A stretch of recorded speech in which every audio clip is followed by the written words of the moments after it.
Pour atteindre un but, une ligne d'arrivée le plus rapidement et le plus efficacement possible, il faut, d'une part, s'assurer d'aller constamment dans la bonne direction sans dévier, et d'autre part, avancer le plus vite possible tout en faisant en sorte de ne pas trébucher sur un obstacle. Si on applique cette métaphore au progrès scientifique, on obtient la méthode scientifique, que l'on peut définir comme l'ensemble des démarches que suit le scientifique pour faire progresser la science, c'est-à-dire pour agrandir et actualiser le champ de la connaissance scientifique.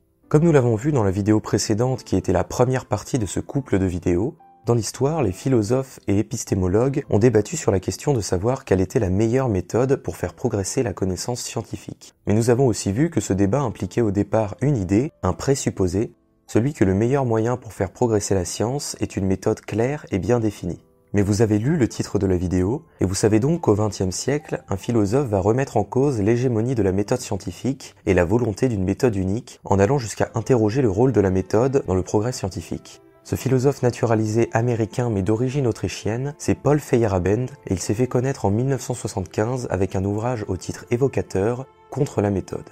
Mais avant de plonger dans la thèse de Feyerabend, il faut revenir un peu en arrière et reprendre un autre philosophe contemporain d'origine autrichienne, Karl Popper, qui a été pendant un temps le maître à penser de Paul Feyerabend, avant que celui-ci ne s'oppose à lui, intellectuellement bien sûr. Pour faire un bref rappel de la nouveauté qu'incarnait Popper dans le débat autour de la méthode scientifique, il faut rappeler qu'il s'est opposé à toute la tradition philosophique d'Aristote à Kant, en expliquant que la science ne peut pas être fondée sur une quelconque vérité ou une quelconque certitude, puisqu'elle ne peut pas s'appuyer sur des principes universels et définitifs, et qu'elle ne peut pas non plus être vérifiée ou prouvée par l'expérience. Pour plus de détails concernant les raisons de cette thèse, je vous renvoie à la vidéo précédente. Toujours est-il que Karl Popper révolutionne la philosophie des sciences, puisqu'on considère à partir de là que toutes les théories scientifiques ne sont que provisoires, et que s'il existe une vérité universelle et nécessaire, la science n'est pas en mesure de l'atteindre. Mais une fois que Popper avait posé toutes ses idées, il restait un problème de taille. Puisque la connaissance scientifique n'est pas définitive et qu'elle n'est pas une vérité absolue, qu'est-ce qui la différencie des autres types de connaissances tels que les mythes ou les idéologies?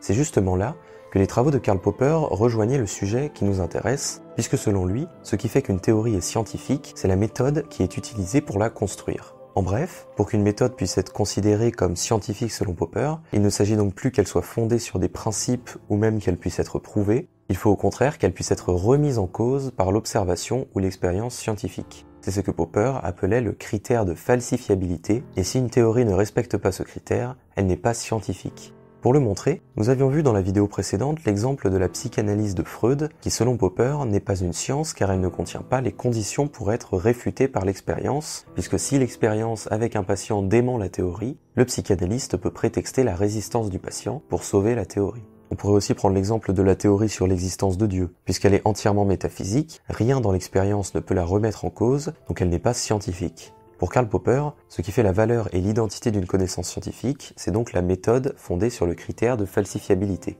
Et cette même méthode, c'est aussi ce qui à elle seule est la condition du progrès scientifique, puisque le critère de falsifiabilité oblige toujours à trouver des théories plus puissantes dès lors que l'expérience a falsifié la théorie précédente.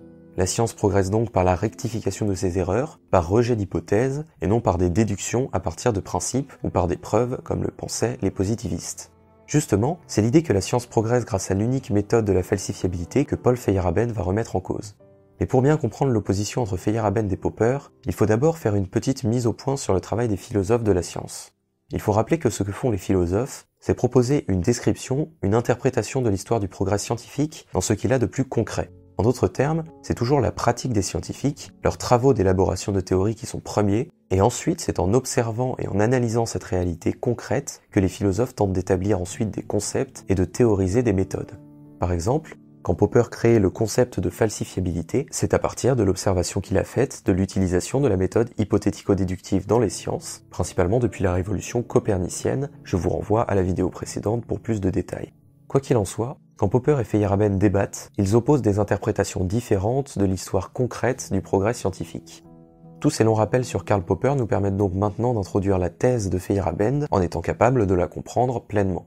La philosophie de Feyerabend et sa position sur la science, que l'on a parfois qualifiée d'anarchisme épistémologique, est riche, mais pour résumer en une phrase la thèse de Feyerabend, qui est intéressante dans le cadre du sujet sur la méthode scientifique, on peut dire qu'il défend l'idée que dans son progrès réel, la science n'a pas à suivre de méthode définie et doit même procéder contre toute méthode reconnue ou hégémonique. Si l'on parle d'anarchisme, c'est parce que pour Feyerabend, il n'y a pas d'ordre dans l'histoire du progrès scientifique, et la mise en place de règles, d'ordres et de méthodes a même tendance à nuire au progrès de la connaissance scientifique. Mais puisque la pensée philosophique de Paul Feyerabend naît au contact de Karl Popper, commençons par voir sur quel point il s'oppose à son ancien maître à penser avant de faire des généralisations sur sa philosophie propre. D'abord, Feyerabend critique la description de Popper de l'histoire du progrès scientifique, qui est une description évolutionniste linéaire, puisque les théories sont remplacées par d'autres théories toujours plus puissantes, et ainsi de suite. En gros, selon Popper, l'histoire du progrès de la science s'est toujours faite selon le schéma de la méthode hypothético-déductive ou de la méthode de la falsifiabilité. Une théorie en vigueur est contredite par l'expérience, alors on élabore une nouvelle théorie, plus puissante et plus générale que la précédente, jusqu'à ce que cette nouvelle théorie soit falsifiée, et ainsi de suite. C'est une vision qui insiste sur la continuité dans le progrès scientifique. À cette vision, Paul Feyerabend répond que l'histoire du progrès scientifique réel répond à des phases de désordre, de rupture et de crise au cours desquelles il arrive fréquemment qu'une théorie qui soit falsifiée par les faits soit conservée un certain temps dans le monde scientifique parce que des scientifiques s'y accrochent, ou encore qu'une théorie non falsifiable au moment où elle est proposée soit acceptée. En fait, ce que Popper ne prend pas en compte dans son analyse de l'histoire du progrès de la science selon Feyerabend, ce sont les liens étroits entre la sphère scientifique et les sphères politiques, sociales et culturelles d'une société à un moment donné, toutes ces choses qui font que même si une théorie est remise en cause par les faits à un moment donné, elle ne va pas toujours être rejetée et remplacée comme le préconise la méthode scientifique poppérienne. Pour le montrer, Feyerabend s'intéresse particulièrement dans son essai Contre la méthode à l'exemple de Galilée, dont j'avais déjà eu l'occasion de parler dans la dernière vidéo. On le sait, Galilée travaille à l'époque de la révolution copernicienne, moment où les représentations du monde sont remises en cause par les travaux scientifiques, notamment par les conséquences qu'induisent le passage d'un modèle géocentrique à un modèle héliocentrique. Galilée, dans la première moitié du XVIIe siècle, travaille au sein d'une société où la physique d'Aristote représente l'ordre établi et est appuyée par l'Église. Or, Feyerabend va prendre l'exemple de la théorie sur le mouvement de la Terre pour montrer qu'un fait est toujours lié à une interprétation qui est influencée par les modes de pensée d'une société donnée. Il va tenter d'expliquer que Galilée, quand il tente d'appuyer la théorie du mouvement de la Terre, défend une théorie qui ne peut pas être mise à l'épreuve de l'expérience au moment où il la propose, et qu'il s'affranchit donc des méthodes scientifiques reconnues pour élaborer des stratagèmes adaptés à la société à laquelle il parle. Commençons par le commencement. À l'époque de Galilée, le monde scientifique s'appuie principalement sur la physique d'Aristote, et parmi ces lois, il y a celle qui énonce que la Terre est immobile au centre de l'univers, c'est ce qu'on appelle un modèle géocentrique. Cette vision était également celle de l'Église, sauf qu'au XVIe siècle, un scientifique du nom de Copernic propose un modèle héliocentrique où la Terre tourne sur elle-même et tourne autour du Soleil. Néanmoins, malgré ces nombreux travaux, la majorité de la société et des grandes institutions n'acceptent pas le modèle héliocentrique de Copernic, et un siècle plus tard, quand Galilée fait son apparition, bien déterminé à défendre l'héliocentrisme, les mentalités n'ont pas considérablement évolué. Surtout que les aristotéliciens s'appuient sur un exemple factuel, une expérience censée prouver l'immobilité de la Terre et donc dans le même temps, si on reprend le vocabulaire de Popper, falsifier la théorie de Copernic. Cette expérience, c'est l'argument de la tour. Si je fais tomber une pierre du haut d'une tour, elle atterrit au pied de la tour, et c'est selon les aristotéliciens une preuve que la Terre est immobile, puisque si la Terre était en mouvement, la pierre n'atterrirait pas juste au pied de la tour, elle ne tomberait pas à la verticale. Or, comme cela n'arrive jamais dans l'expérience, on en conclut que la Terre est immobile. Dit comme ça, on peut penser que le constat est implacable et que la théorie de Copernic est forcément falsifiée par l'argument de la tour. Sauf que Galilée est convaincu que la Terre est en mouvement, et il est prêt à utiliser tous les moyens pour faire avancer cette idée, même si ça va à l'encontre des procédés méthodiques communément admis. Pour cela, Galilée va utiliser une hypothèse ad hoc. Une hypothèse ad hoc, c'est une hypothèse arbitraire construite par un scientifique pour sauver la théorie contre un fait censé la remettre en cause. Karl Popper critique les hypothèses ad hoc car elles vont à l'encontre de la falsifiabilité, elles déconnectent les théories du réel. Pourtant, Feyerabend va montrer que face à l'argument de la tour, Galilée n'a pas d'autre choix que d'utiliser l'hypothèse ad hoc. Ce que va donc faire Galilée, c'est proposer une hypothèse. Si la pierre tombe au pied de la tour, ce n'est pas parce que la Terre est immobile, c'est parce qu'elle tombe au pied de la tour que la Terre soit immobile ou non. En fait, le seul fait observable dont tout le monde dispose, c'est que la pierre, quand elle est lâchée du haut d'une tour, tombe au pied de la tour.